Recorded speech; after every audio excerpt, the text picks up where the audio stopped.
항상 있었어요.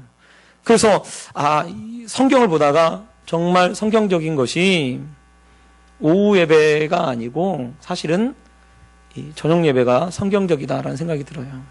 또 TV가 제일 재밌는 거 할 때가 이때거든요.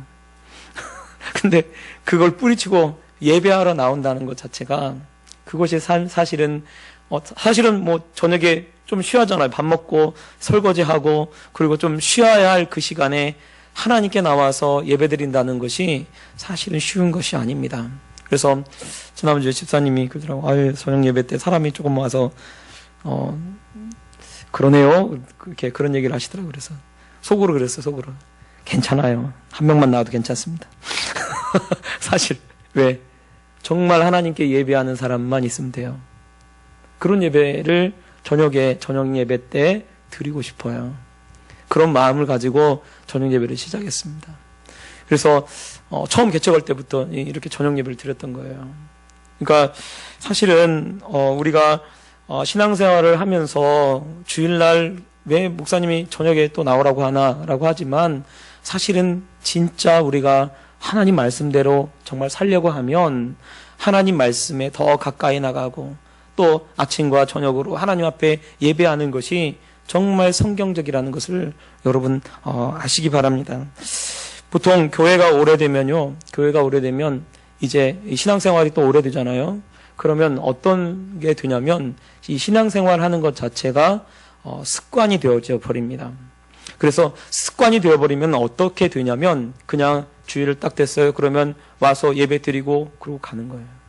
그게 정말 내가 하나님 앞에 나가야지, 하나님께 기쁨으로 나가야지, 하나님 앞에 정말 최선을 다해서 예배를 드려야지 하는 마음으로 예배를 드리는 것이 아니라, 그렇게 되어지는 것이 아니라 이게 아주 이제 그냥 형식적인 그러한 시간이 되어지는 거죠. 신앙생활이 오래되면 오래될수록 그런 위험이 있어요. 그래서 가인하고 아벨하고 제사를 드리죠. 하나님 앞에 제사를 드리는데 가인과 아벨의 제사에 하나님이 응답하십니다. 아마 둘이 같이 같은 장소에서 드리지 않았나라는 생각이 들어요. 제단을 똑같이 쌓고. 그런데 옆에서 보니까 한쪽에는 하나님이 응답하시고 한쪽에는 하나님이 응답하지 않았어요. 어떤 식으로 응답했는지는 성경에 나와 있지는 않습니다. 그런데 가인의 제사는 하나님이 받지 아니하시고 아벨의 제사는 하나님이 받았다라고 창세기에는 그렇게만 돼 있어요. 그런데 신약에 와서 정말 아벨의 제사에 왜 하나님이 응답하셨나? 아벨이 더 나은 믿음으로 하나님 앞에 제사를 드렸기 때문에 그 믿음에 하나님이 응답하신 거라고 말씀하고 있어요. 그러니까 사실은 하나님이 형식을 받는 건가? 아니요, 형식을 받지 않습니다. 우리는요, 제사를 저는 안 믿는 가정에서 있었기 때문에 제사를 드리는 걸 봤어요. 제사를 드리면요, 제사가요, 정성도 물론 들어가는 것도 있지만 형식적인 게 되게 많습니다. 그래서요, 정말 조상을 기억하고 이렇게 해가지고 그 자리에 앉아가지고 계속해서 그 조상을 생각하고 그렇게 해서 제사를 드리는 게 아니고요. 상 딱 차려놓고요. 그리고 이렇게 절 한번 하고요. 그리고 그 자리에 안 있어요.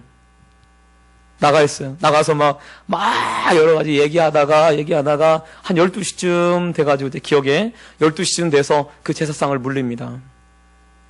지금 생각해 보면 그게 형식이에요. 그게. 정말 내가 우리 부모를 생각하고 우리 조상을 생각하고 그리고 막 간절하고 안타까운 마음으로 만약에 제사를 드린다고 해보세요. 그거 형식이 아닙니다. 그거는요 진짜 제사를 드리는 거예요. 그거는. 그런데 그거 제사는 제사상대로 탁 차려놓고 그리고 다 빠져나와가지고 다 다른 데서 실컷 다른 얘기하다가 무슨 얘기하다가 가족끼리 얘기하다가 딱 시간 됐네. 보면은 12시 됐다. 12시 상 물려야지. 그리고 상 물고요 탁 불러 이렇게 쫙 태워가지고 그렇게 해요. 이게 세상적인 제사 방식입니다. 근데요, 예배를요, 어떻게 드리냐면, 예배도 똑같이 그런 마음으로 드리는 거예요. 땡 됐어요. 11시, 10시 반이네. 교회 가야지. 교회 왔어요. 교회 와서 딱 이거, 1시간만 버티면 된다. 1시간만. 그리고 1시간 버티고, 그리고 1시간 딱 지나면, 예배 마쳤네. 내가 오늘 한 주 또 하나님께 예배 드렸으니까, 자, 난 도장 찍었어. 땡. 여러분, 구약시대 때 그 이스라엘 백성들에게 하나님 뭐라고 말씀하시냐면, 너희가 왜 성전 마당만 밟느냐라고 그랬어요. 성전 마당만 밟느냐는 소리가 무슨 말입니까? 그것은요, 하나님께 나와서 제사 드리러 왔어요. 예배 드리러 왔어요. 그런데 제사는 안 드리고 뭐 한 거예요?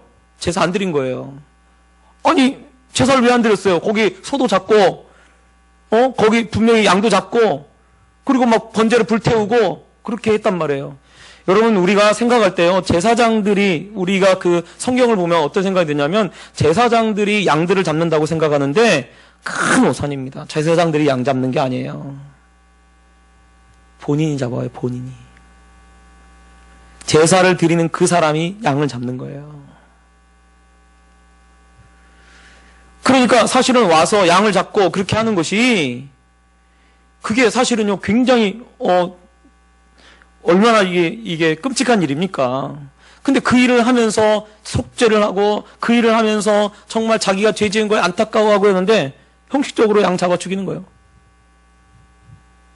형식적으로. 그래, 주님이 뭐라고?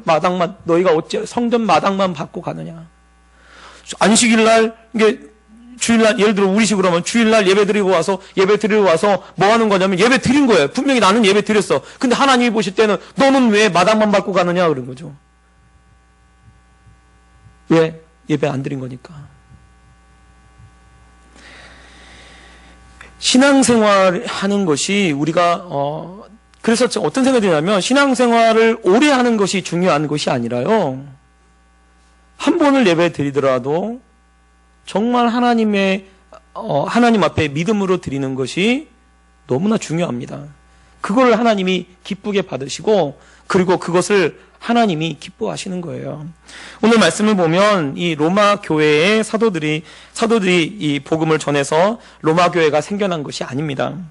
사실 로마 교회는 복음에 대해서 깊이 알지 못했어요. 왜냐하면 오순절 때 혹은 이 사람들이 가서 복음을 전했는데 사도들이 전한 것이 아니고, 복음을 전해 들은 사람들끼리 이 복음을 전하면서 자생적으로 생겨난 교회입니다.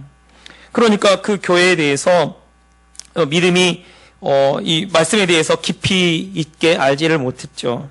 그래서 복음을 듣고 교회가 형성됐다는 이 소식을 오늘 사도 바울이 들었어요. 그리고 그 로마 교회의 성도들이 늘어나고, 그리고 로마 교회의 믿음에 관한 소식을 오늘 들었다라고 이야기를 합니다. 그래서 8절에 이렇게 돼 있죠. 먼저 내가 예수 그리스도로 말미암아 너희 모든 사람에 관하여 내 하나님께 감사함은 너희 믿음이 온 세상에 전파됨이로다. 여러분, 이 로마 교회는요, 이 사도 바울이 이 글을 쓸 때 로마 교회가 생긴 지 얼마가 되냐면 한 20년 정도 된 거예요. 교회가. 근데 여러분 생각해 보세요. 사도 바울은요, 이방인의 사도입니다. 그래서 사실은 사도 바울이 누구에게 복음을 전했냐면 예수님을 믿지 않는 사람들에게 복음을 전했어요.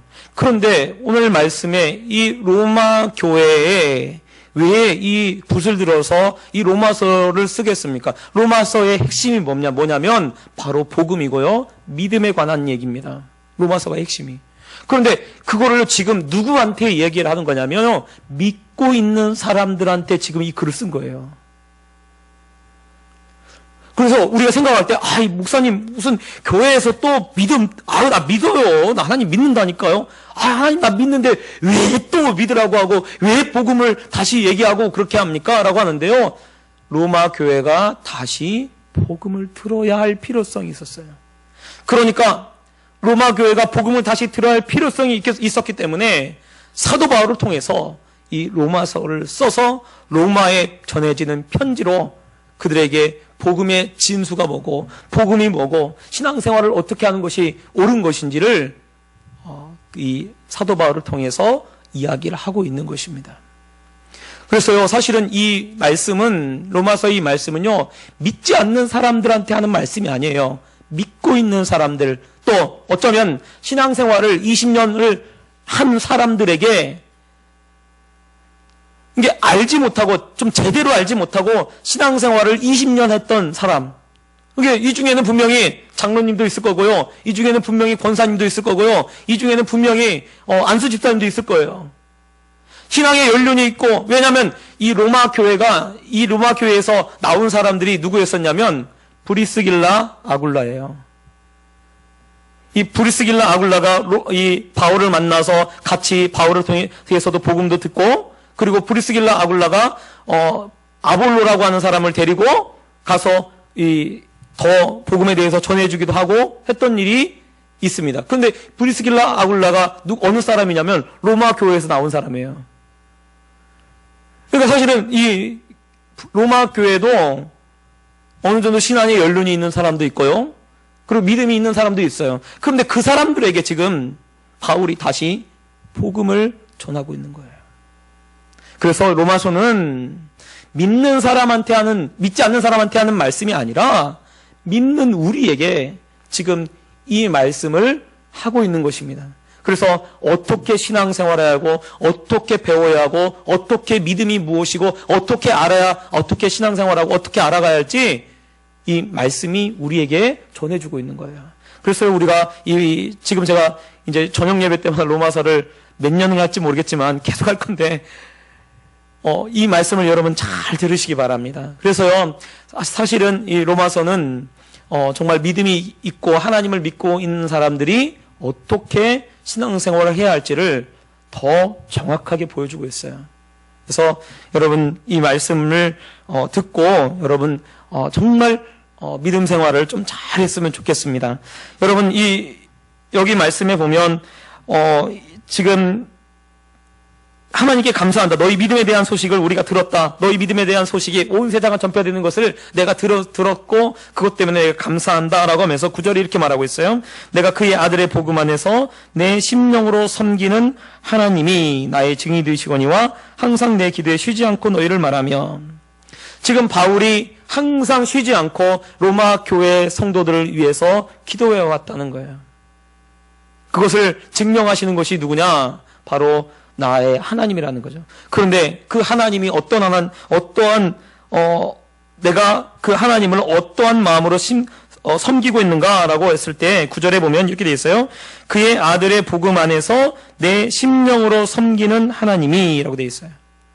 그러니까 바울이 신앙생활을 지금 하고 있는 그 로마 교인들, 즉 신앙생활을 한 지 20년이 되어가는, 거의 20년 가까이 되는 그 교인들을 향해서 자기가 어떻게 신앙생활을 했는가를 언급을 하는데, 어떻게 신앙생활을 했다고 하냐면 내 심령으로 아들의 복음 안에서 내 심령으로 섬기는, 이렇게 돼 있어요.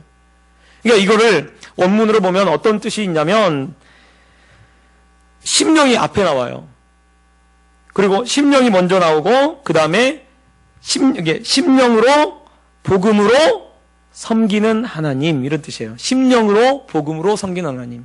그러니까 이 말은 무슨 말이냐면 마치 이 말씀이 요한복음 4장에 보면 수가성에 가서 예수님이 수가성의 여인을 만납니다. 수가성의 사마리아 여인을 만나죠. 남편이 5 있고 지금 있는 사람도 내 남편이 아니다. 남편이 6이죠.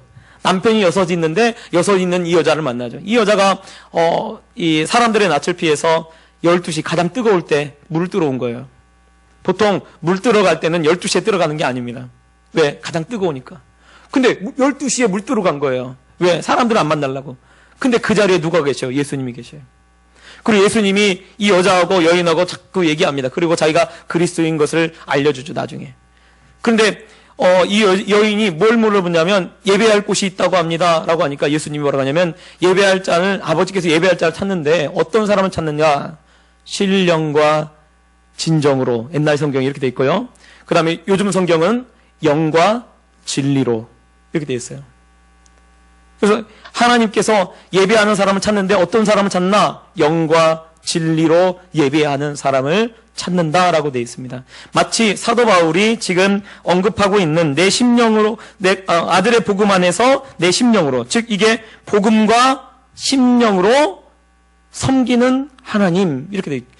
이런 뜻하고 같은 거예요.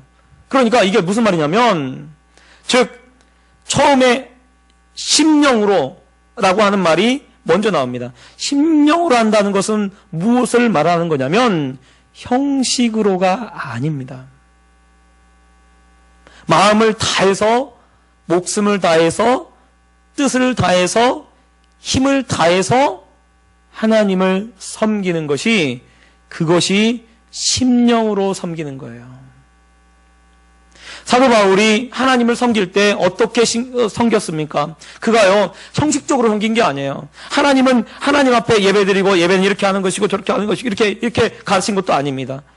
그가 늘 하나님 앞에서 진실하게 정말 진정을 다해서, 마음을 다해서 하나님께 예배하고 하나님을 사랑했습니다. 마음을 다해서 하나님을 사랑했기 때문에 그가 오늘 이렇게 얘기하는 거예요. 내가 신령으로, 심령으로 섬기는 하나님이라고 하는 표현을 쓰고 있는 거예요. 우리가 예배드릴 때, 예배드리러 와서 여러분 하나님을 사랑하면서 사랑하는 마음으로 예배해야 될 줄 믿습니다. 하나님을 사랑하면요, 자꾸, 아까도 아침에도 말했지만 자꾸 하나님께 가까이 오고 싶어요. 하나님에 대해서 더 알고 싶어요. 사람도요, 누구를 사랑하면요, 그 사람에 대해서 더 알고 싶고요, 더 가까이 가고 싶고요, 더 한 걸음 더 나가고 싶고요, 그리고 함께 붙어 있고 싶고요. 이게 사람의 마음이에요. 하나님께도 마찬가지예요. 우리가 하나님을 사랑하면 그것이 무엇으로 나타나는가? 자꾸 하나님께 나가고 싶은 거예요. 자꾸 하나님께 예배하고 싶은 거예요. 자꾸 하나님께 기도하고 싶은 거예요. 그래서 사실은요, 예배를 드려도요, 무엇으로 예배를 드리냐면 정말 하나님을 사랑하는 마음으로 예배를 드리는 거예요. 아벨의 제사가 왜 믿음으로 하나님 앞에 상달되는가? 거기서 그 믿음이 무엇이겠습니까? 그 믿음은요, 하나님을 사랑하는 마음으로 예배를 드리는 거예요. 제사를 드렸던 거예요. 하나님을 사랑하는 마음으로 양을 잡고요, 하나님을 사랑하는 마음으로 그 양에 불을 놓고 그 불 위에 하나님께 상달되도록 그렇게 제사를 지냈던 거예요. 그거를요, 하나님이 받으시는 거예요. 오늘날에도 마찬가지예요. 오늘날도 우리가 예배를 이렇게 드리는데 정말 하나님을 사랑하는 마음으로 나와가지고 하나님께 예배를 드려야 돼요. 근데 이게요, 신앙생활이 오래되면요, 그냥 오늘 저녁 예배 내오고 저녁 예배 나오고, 오늘 수예배 내오고 수예배 가야지, 수예배 가. 하나님이 그리워가지고, 하나님이 정말 좋아가지고 예배를 드려야 하는데, 그렇게 예배 안 드리고, 어떻게 드립니까? 그냥 성식적으로 왔는 거야. 오늘 못 데웠네. 오늘 못 데웠어. 못 드렸어. 그러고 가는 거예요. 그게 얼마나 위험한지 몰라요. 그게요, 처음에는요, 형식 처음 한번 그러잖아요. 그러다가요, 그게요, 점점 마음이 무뎌집니다. 그러다 보면 이게 완전히 이제 형식적이 되어버리는 거예요. 그걸 고치기가 너무 어렵습니다. 쉬운 게 아니에요. 그래서 바울은 지금 오늘 말씀에 뭐라고 되어 있냐면, 심령으로 자기가 하나님을 섬겼다는 거, 심령을.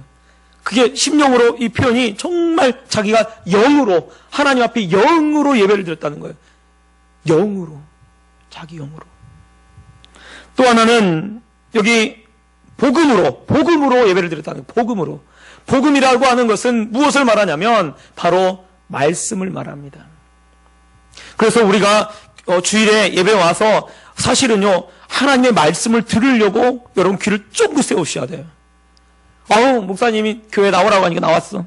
아니, 오늘 내가 주일이니까 나와가지고 그냥, 오늘은 목사님이 무슨 말씀 하실까 보자. 이러고 딱 보고, 요한복음 어디네? 우리 자기가 다 설교해. 벌써 머릿속에 성경을 딱 찾아보면서. 그리고 귀를 딱 막아요.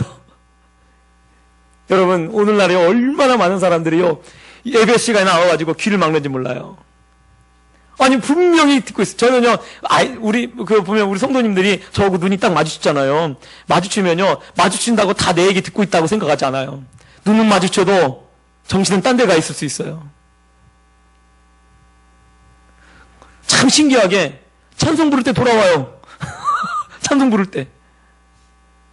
그러면요, 이게요, 예배가 아니에요. 우리가 믿음이라고 하는 것을 좀 다시 한번 좀 점검을 해보셔야 돼요. 내가 정말 기뻐가지고 교회에 나오는데, 예배 드리는데, 말씀 듣는데 너무 기쁜 거야. 어떻게든 막 말씀 들고 예배를 드리고 싶은 마음이 막 내 안에 있는가? 아니면 그냥 오늘 또 주일 됐네. 안 가면 또 혼나니까 가야지. 하나님한테 혼나니까. 이러고 왔어요. 물론 그것도 믿음이죠. 하나님께 혼난다고 생각하니까. 그런데 그게 예배인가 라는 생각을 해보셔야 돼요. 그게 내가 하나님을 섬기는 것인가? 그건 한번 생각해 보셔야 돼요. 말씀을 듣는데 오늘 정말 오늘 하나님이 내게 어떤 말씀을 하시는가?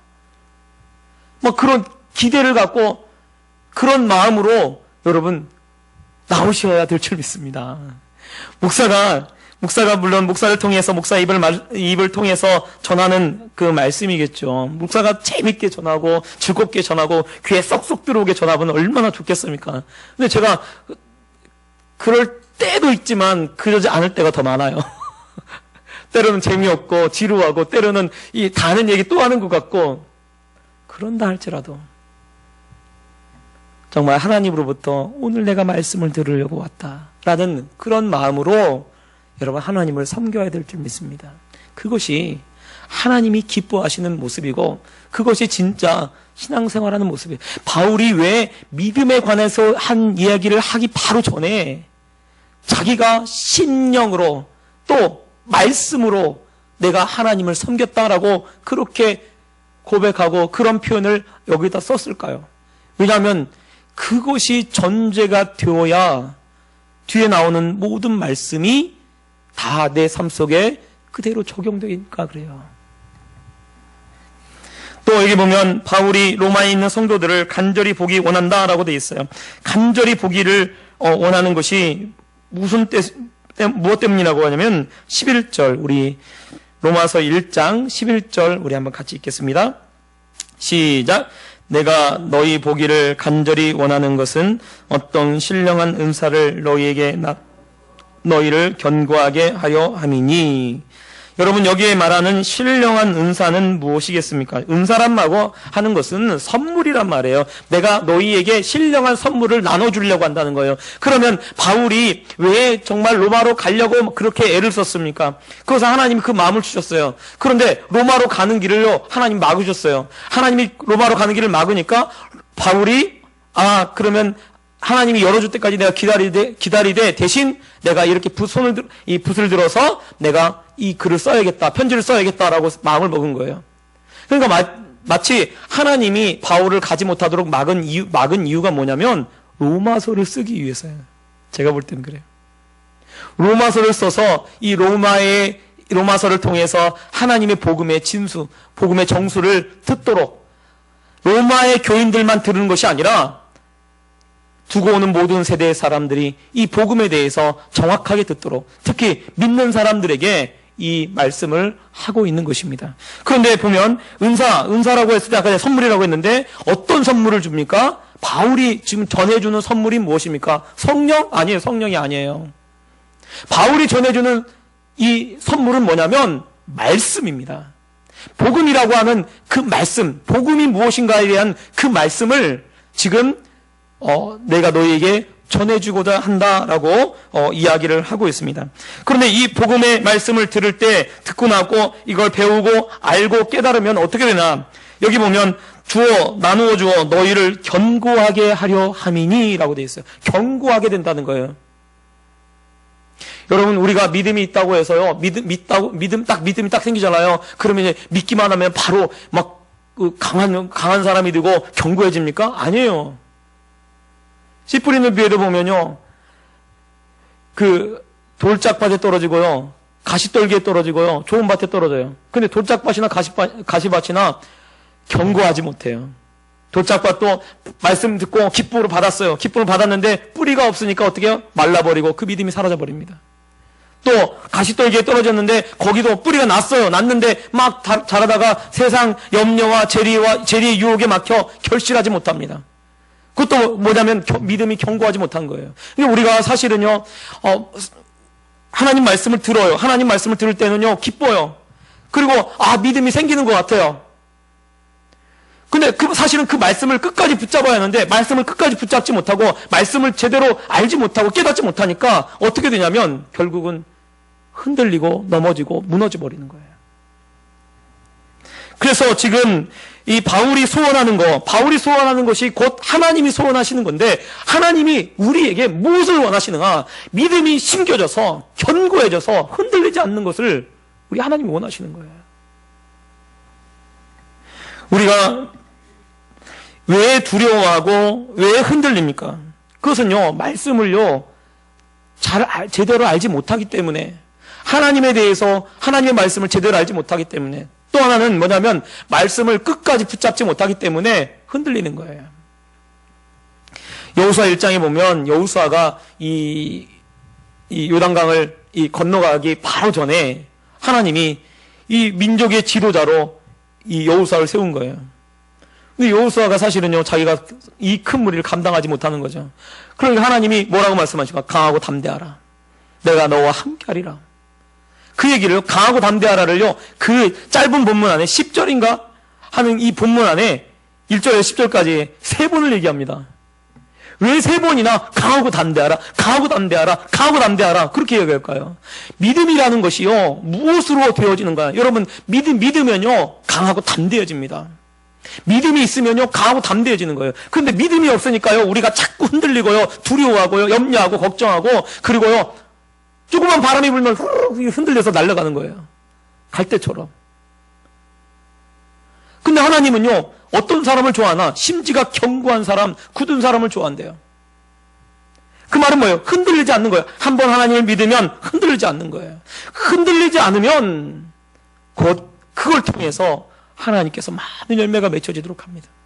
바울이 그걸 아는 거죠. 그래서 로마 교회 교인들이 복음에 대해서 정확히 알아서 다시는 너희들이 흔들리지 않도록 하기 위해 하고자 하는 것이 바울의 소원이고, 그 소원이 곧 누구의 소원인가? 우리 하나님 아버지의 소원입니다. 한번 여러분 딱 마음에 결심하고 여러분 믿기로 딱 했으면요, 여러분 흔들지 말고 끝까지 믿으시기 바랍니다. 믿음이 흔들리잖아요? 그러면요 두렵기 시작하고요, 무서워지기 시작하는 거예요. 근데요, 우리가 말씀을 딱 붙잡아요. 말씀을 붙잡고, 이 말씀대로 될 거야, 상황은 그렇게 안 돼도 말씀대로 될 거야 라고 여러분 딱 믿기 시작하잖아요? 그러면 하나님이 그 어떤 상황이 되더라도 흔들리지 않도록 그렇게 만드십니다. 이스라엘 백성들이 홍해 앞에 딱 섰어요. 홍해 앞에 섰을 때 여러분 흔들리지 않은 사람이 한 사람 있습니다. 누구예요? 모세예요. 모세는 흔들리지 않았어요. 왜? 그는요 하나님 말씀을 알았거든요. 그는 하나님 말씀을 들었거든요. 홍해 앞에 서서 오늘날 너희 하나님께서 너희를 어떻게 구원하나 보라. 너희가 지금 보는 저 애굽의 군대를 다시는 보지 못하리라. 아직 이루어지지 않았어요. 아직 아무것도 이루어지지 않았어요. 지금 막 쫓아오고 있는 거예요. 이스라엘 백성 두려워서 떨고 있는 거예요. 그런데요, 말씀을 알고 있고 하나님 말씀을 들었던, 그리고 하나님 말씀을 믿고 있는 모세는요 흔들리지 않아요. 왜? 말씀을 믿으니까. 말씀을 믿으니까. 여러분, 왜 우리가 흔들리고 왜 우리가 무너지고 그럽니까? 우리가 말씀을 견고하게 믿지 않는 거예요. 말씀을 끝까지 붙잡지 못하는 거예요. 그러니까 자꾸 흔들립니다. 그래서 사실은 믿는 사람들에게도 복음이 필요한 거예요. 믿는 사람들에도 진리가 필요한 거예요. 그래서 바울이 흔들리고 있는 이 로마 교회를 향해서 이 복음의 말씀을 그들에게 전하고 있는 것입니다. 제가 처음 사역을 나갈 때 저희 목사님, 모교회 목사님이 저한테 이렇게 말씀하시더라고요. 재성아, 너는 다른 얘기 하지 말아라. 다른 얘기, 건강 얘기, 이런 얘기 하지 말고 예수님만 전하래요. 예수님만. 한 소리 또 하고, 한 소리 또 하고, 한 소리 또 하고, 한 소리 또 해도, 또 한다 할지라도 그렇게 하라는 거예요. 근데 그것이 사람들의 생명을 살린대요. 건강 얘기하고 성공 얘기하고 이러면요 그 사람이 살아갈 것 같아요? 아니요. 그 사람은 안 산다는 거예요. 그 생명이 살라고 하면 예수님 얘기하고 예수님 얘기를 자꾸 들어야 그 생명이 살아난다는 거예요. 그것이 복음이고 그것이 생명이라는 거예요. 여러분, 우리가요 예수님의 말씀을 붙잡으면, 예수님이 말씀을 붙잡으면 이 세상이 어떤 일이 있다 할지라도 흔들리지 않을 줄 믿습니다. 그러므로 여러분 견고하게 하나님 말씀을 붙잡으시기 바랍니다. 또 여기 보면 이 12절에 또 간절히 원하는 이유가 뭡니까? 왜 그렇게 가서 복음을 전하려고 하는 이유가 무엇이냐면 12절에 이는 곧 내가 너희 가운데서 너희와 나의 믿음으로 말미암아 피차 안위함을 얻으려 함이라 라고 되어 있어요. 이 안위함을 받는다라고 하는 뜻이 무엇이냐면 용기를 얻는다는 거예요. 믿음의 용기를 얻도록 되어진다는 거예요. 근데 여러분, 믿음의 용기를 어떻게 얻느냐? 말씀을 들어서 믿음이 용기를 또 얻지만요, 또 하나 믿음의 용기를 얻는 비결이 있어요. 그게 뭐냐면요, 믿음의 사람들과 함께 교제할 때 여러분 믿음을 얻는 거예요. 그래서요, 여기 바울이 지금 로마 교회에 가서 복음을 전해서 로마 교회 교인들이 다시 믿음이 살아나고 그리고 힘을 얻고 그러면 그 사람들도 믿음으로 용기를 얻지만 그 복음을 전하는 바울도 믿음을 같이 얻게 되어진다는 거예요. 그래서 서로가 서로에게 윈윈하는 거죠. 그래서 사실은요, 우리가 믿음의 형제들과 함께 같이 교제하고 그리고 이 복음에 대해서 같이 서로 얘기하고 그러면서 성장이 가게 돼 있는 거예요. 믿음이 더 견고해지게 돼 있는 거예요. 어떤 분들은요, 예배만 딱 끝나고요, 바로 그냥 가요. 구역 예배도 같이 안 해요. 왜? 바쁘다고, 힘들다고. 근데 좀 잘 생각해 보셔야 돼요. 그러면 믿음이 견고해질 수 있는가? 아니에요. 믿음은 서로 나눌 때 믿음이 서로 견고해지는 것입니다. 롯이 그 아브라함의 조카 롯이 이 소돔에 가서 살죠. 소돔에 가서 사는데 소돔의 사람들이 악한 일들을 많이 합니다. 그들이 정말 악한 일들을 하고 안 좋은 것을 많이 보게 돼요. 그러니까 그 성경에 히브리서에 뭐라고 되어 있냐면 롯이 그 땅에 있을 때 그 사람들이 악한 행위를 보고 이 마음이 고통을 느꼈다는 거예요. 그 의로운 롯이 고통을 느꼈다는 거예요. 아브라함하고 있을 때는요, 그렇게 고통을 느끼지 않았어요. 아브라함하고 있을 때는요, 믿음의 사람이 되어져 갔어요. 그런데 아브라함하고 떨어져 있으니까요, 그리고 정말 죄악을 짓는 사람들하고 함께 있으니까요, 그도 똑같이 믿음 없어지는 사람이 되어져 가는 거예요. 그래서 누구를 만나고 누구와 함께 있는가, 이게 너무나 중요합니다. 그래서 사실은요, 믿음의 사람들, 믿음의 형제들을 우리가요, 그들에게 용기를 주고 그들을 세워주고 그렇게 하셔야 돼요. 왜? 그래야 곧 내가 살아나는 거예요. 주님이 왜 너희가 서로 사랑해라 라고 합니까? 그 사람이 살아나야 나도 살아나는 거예요. 나도 함께 용기를 얻어서 안위함을 받고 그리고 힘을 내서 더 견고해지고 주님을 섬기게 되어지는 것입니다. 그러므로 여러분, 우리가 정말 주님 말씀을 붙잡고 주님 말씀대로 믿음 안에서 서로 교제하고 믿음의 사람하고 자꾸 만나고요, 믿음의 사람하고 자꾸 이야기하세요. 그래야 우리의 믿음이 더 커지는 거예요. 그리고 우리가 더 정말 성장해 가게 되어지는 것입니다. 교회도 제가 보니까 그런 것 같아요. 교회도 영적인 사람이 많으면요, 영적인 교회가 되어가는 거예요. 말씀을 막 붙잡고 있는 사람들이 많으면요, 말씀을 붙잡는 교회가 됩니다. 근데 우리 권사님 얘기하시, 사기치는 분들이 많으면요, 교회는 다 사기치는 사람들이 되는 거예요. 그걸 배우니까 그걸 배우는 거예요. 자연스럽게 배우는 거예요. 교회가요, 뭐 세상적인 그런 교회가 있어요. 세상적인 교회가 되면요, 사람들이 서로 교제하고 그렇게 되면요, 세상적인 교회가 되어져 갑니다. 교회가요, 영적인 교회가 되어가고요, 아까 말씀대로 신령으로 그리고 진정으로 진리로 그렇게 세워져 가는 교회가 되어야 돼요. 즉 내가 정말 신령으로 하나님 앞에 예배하고 말씀을 붙잡고 그렇게 살아가는 그런 교회가 되어야 줄 줄 믿습니다. 그래야 서로 교회가 성장하고 그리고 교회가 든든히 서가는 그런 교회가 되어지는 것입니다. 여러분, 저녁에 나와서 이렇게 예배 드리는 거 하나님이 다 기억하실 거예요. 그리고 하나님이 보시고 그리고 서로 믿음을 더 세워주시고 그리고 더 힘을 주실 줄 여러분 믿으시기 바랍니다. 그리고 정말 하나님 말씀에 붙잡히고 하나님 말씀을 정말 끝까지 붙잡아서 흔들지 않는 견고한 사람들이 되시기를 예수님 부탁드립니다. 기도하겠습니다.